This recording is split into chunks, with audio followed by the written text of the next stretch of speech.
இன்னைக்கு பார்த்துக்கிட்டு இருக்கிறது பாரம்பரிய வைத்தியம். பாரம்பரிய வைத்தியத்தில் தோல் நோய்க்கான மருத்துவம். தோல் நோய் இன்னைக்கு பார்த்தீங்கன்னா, கடையில் போய் 2 வடை சாப்பிட்டீங்கன்னா, உடம்புல வந்து புதுசு புதுசாக தோலில் வந்துடுது. ஏன்னா, அது எண்ணெய் எந்த எப்போ காய வச்ச எண்ணெயோ, இன்னைக்கு மிச்சமாகிற எண்ணெயை நாளைக்கு மிச்சம் வச்சு அதிலே ஊற்றுவாங்க. அப்படியே மாறி மாறி மாறி வச்சுக்கிட்டே இருக்கும்போது வருஷக்கணக்காக இருக்கும் அந்த எண்ணெய். அதில் சுட்டதால் உடனே தோலில் அரிப்பு வந்துடுது. இன்றைக்கி இருக்கிற மலட்டு கோழி, மலட்டு முட்டை சாப்பிட்றவங்களுக்கு நிறைய பேருக்கு வந்துடுது. ஏன்னா சத்து இல்லாதது, அதிக அளவு மருந்து பொருட்கள் சாப்பிட்டதால அந்த தோல் நோய் நமக்கு வருது. இந்த சோப்பு போட்டு குளிக்கிறாங்க, அந்த சோப்புலேயே சில பேருக்கு தோல் நோய் வருது. ஒவ்வொருத்தருக்கு எதனால் வருதுன்னே சொல்ல முடியாது, அந்த அளவுக்கு இருக்குது. அந்த தோல் நோய்க்கு முக்கியமாக குணமாக்குறதுக்கு கடுக்காய், நாட்டு மாட்டு நெய், புங்கன் இலை, கோவக்காய், விராலி இலை,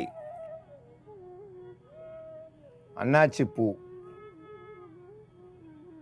இதெல்லாம் கூட்டு கலவையாக சேர்ந்து இப்போ நம்ம மருந்தாக தயாரிக்க போகிறோம்.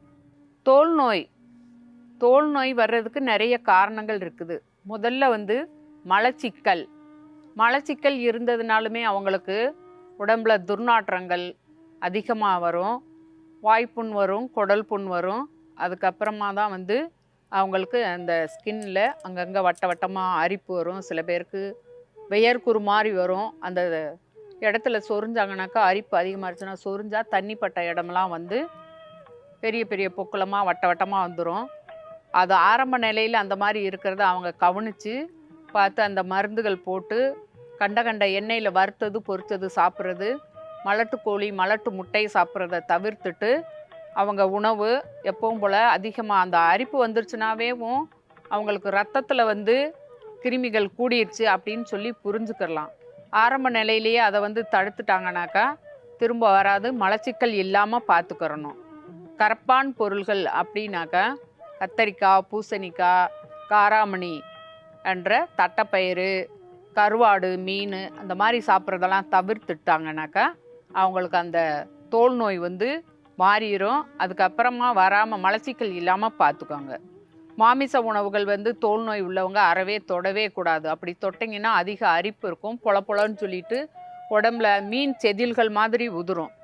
அவங்க போடுற துணி, அந்த சீப்பு தலைவாடுறது இதெல்லாம் வந்து வேறவங்களுக்கு தலைவாரினாங்கனாக்கா அவங்களுக்கும் பரவுறதுக்கு வாய்ப்புகள் இருக்குது. அதனால் வந்துருச்சுனாக்கா அவங்க நல்ல ஜாக்கிரதையாக பயன்படுத்துங்க. துணிகளை வந்து வெயிலில் துவைச்சி காயப்போடுங்க. உள்ளுக்குள்ளே மருந்து எடுத்துக்கோங்க. உடம்புல வந்துருச்சுனாக்கா அங்கங்கே மேல் பூச்சா வந்து நம்ம தோல் நோய்க்கு போட்டுக்கிறதுக்கான மருந்து தயாரிக்கும் முறையை பற்றி நாம் இப்போ பார்க்கலாம். புங்கன் இலை கிருமிகளை கொல்லக்கூடியது. நீங்கள் சொரிஞ்சு விட்டு புண்ணாக இருந்து சீல் வடிஞ்சு பக்கத்தில் அந்த தண்ணி பட்டு பெருசாக வருதுனாக்கா அந்த இதெல்லாம் வந்து இருக்கிற நோய் கிருமிகளை தொற்று அந்த கிருமிகளை கொல்லக்கூடிய தன்மை வந்து இந்த புங்கன் இலைக்கு இருக்குது. புங்கன் இலை கொஞ்சமாக ஒரு கொத்து எடுத்துக்கிறணும்.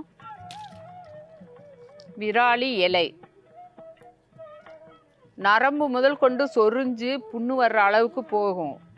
அந்த நரம்புகளை வந்து நரம்பு வரைக்கும் ரத்தோட்டங்கள் வந்து சொரிஞ்சு விட்டு புண்ணாக வந்து குழி புண்ணாக வச்சிட்ருப்பாங்க. அந்த இதில் பழையபடிக்கும் வந்து கறி மேவி வர்றதுக்கான தன்மையை கொண்டு வரக்கூடியது இந்த விராலி இலை.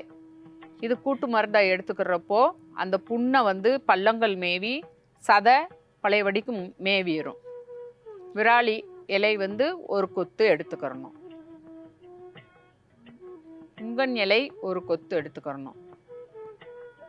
இது கூட சேர்ந்து புண்ணு ஆறாமல் இருந்துக்கிட்டே இருக்குது அப்படின்னாக்கா கோவை காய் சேர்த்துருக்குறோம். நம்ம கிராமப்புறத்துகள்னாக்கா கோவை இலை கிடைச்சா இலை சேர்த்துக்கிறலாம்.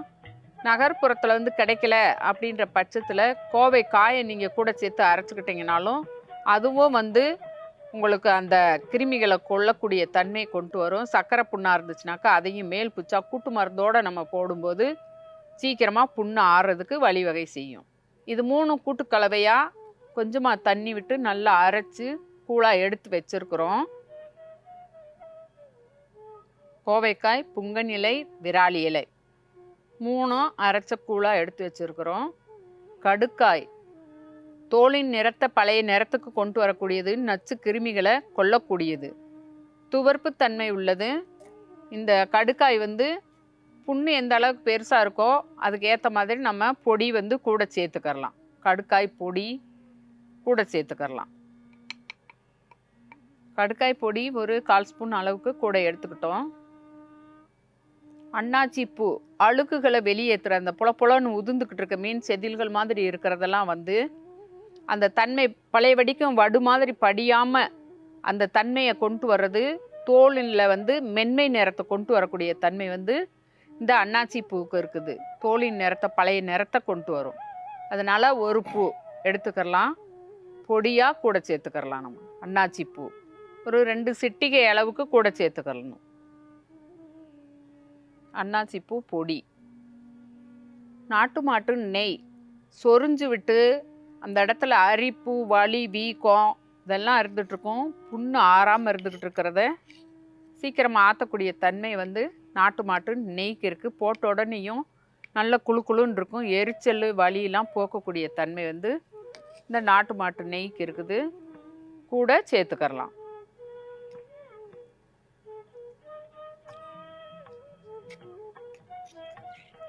இந்த மருந்து தயார் பண்ணி நீங்கள் வச்சுக்கோங்க. நாட்டு மாட்டு நெய் கலந்துருக்கிறதுனால கெட்டு போகாது, சீக்கிரமாக கெட்டே போகாது. நிறைய தயார் பண்ணி வச்சுக்கிட்டு எந்தெந்த இடத்துலலாம் உங்களுக்கு அந்த தோல் நோய் வந்த இடம் வந்து வட்டமாக கருப்பாக இருக்கும், அந்த இடத்துலலாம் ஃபுல்லாக நீங்கள் தடவிட்டு துணி பட விடாமல் கொஞ்சம் பார்த்துக்கோங்க.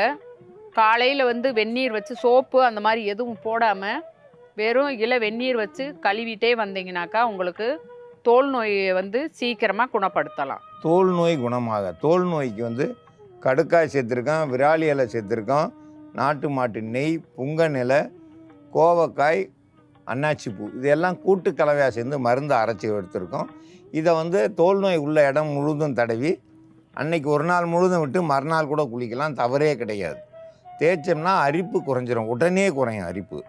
கொஞ்சம் கொஞ்சமாக அந்த தோல் நோய் குணமாக ஆரம்பிச்சிடும்.